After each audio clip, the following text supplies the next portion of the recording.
जान्छौँ है। कति बज्यो अहिले चाहिँ होइन, चक्रामतको जाममा छौँ। स्टार्ट गर्दैछौँ होइन, 5:17 भएछ है चक्रामतमा। 5 मिनटको जाम हुन्छ होला। अगाडि चाहिँ बस्नु लाएर त्यसो हाल्ने भनेर गएको, त्यहाँ ओभर भित्र रहेछ क्या, त्यहाँबाट होस् अगाडि बाटोमा गएर हालौँला भनेर बिहान हालिकन आएको। ओभर लामो जाम पर्दैछ।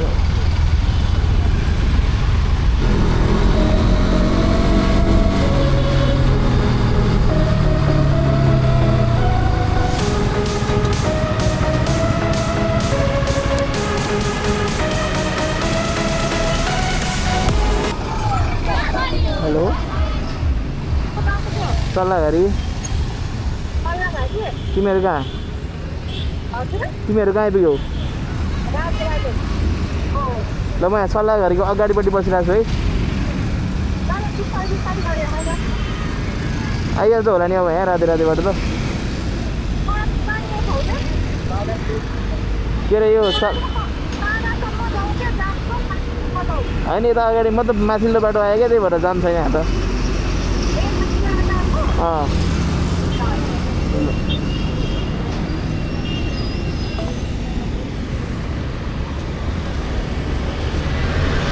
पिस हो क्या यो नाइट राइड भनेको चाहिँ होइन। मलाई चाहिँ एकदम पिसै लाग्छ है, मलाई चाहिँ गरिरहनु मन लाग्छ है, तर सधैँ लिँदैन के गर्नु है। यो चाहिँ फ्राइडे नाइट हो होइन, चिसो मौसममा चिसो हावा खाँदै नाइट राइड गर्नुको मजा चाहिँ छुट्टै हुन्छ है गाइस। हाम्रो चाहिँ अब काठमाडौँबाट सैलुङ भनेको एकोर्डिङ टु गुगल चाहिँ 4 आवर 43 मिनट्सको राइड हो होइन। 5 आवर्स पछि हामी तर केही हतार छैन, हाम्रो 6 आवर्स लाग्यो पनि केही छैन होइन। आनन्दले जाँदैछौँ। जहाँ पुगेपछि चाहिँ like we need to rest भन्ने लाग्छ नि, त्यति बेला चाहिँ टक्क बस्यो, यस्तो नजिक होटेल हेऱ्यो, गयो, रेस्ट गऱ्यो होइन। ठिक है, कुदाउनु पनि खासै अघि एकछिन त त्यो ओह्रालो बाटोमा त होइन, एकछिन अगाडि हेरेर कुदाएँ होइन। किनकि मैले धेरै नै कुदेँ क्या हो भन्दा मैले चान्सै भिनाजुले अगाडि जाँदा दिएँ होइन। तर आनन्द छुट्टै छ क्या त्यो नाइट राइड होइन। भाइजर लगायो भने त माइक छैन नि त होइन, अडियो पनि खासै राम्रो सुनिँदैन। अनि आँखाबाट चाहिँ हल्का चिसोले आँसु आउने क्या। यति रातिमा चस्मा के लगाउनु होइन, त्यो वाइट ब्लू कटवाला चस्मा लगाएर लिएर आउनु पर्ने रहेछ। घुम्न जाँदा के ब्लू कट चस्मा ल्याउनु भनेर ल्याइएन होइन। आँखाबाट चाहिँ अलिकति पानी झर्दैछ क्या होइन।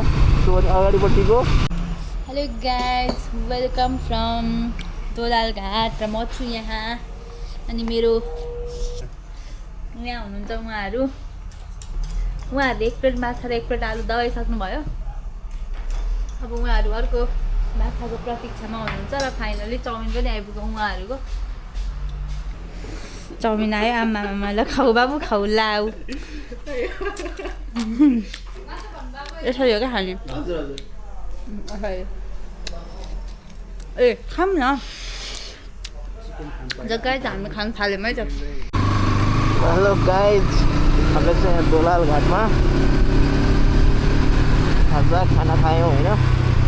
अनि अब लाग्दैछौँ, अब कहाँसम्म पुगिन्छ भन्ने कुरा चाहिँ जो नै विल डिसाइड होइन।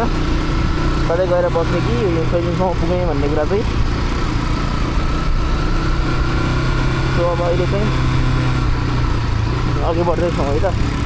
हामीले चाहिँ यहाँ मुडेमै होटेल पाएन होइन। अनि सैलुङमा फोन गरेको, लाइक 3-4 अलिक प्याक छ भन्नुभयो होइन।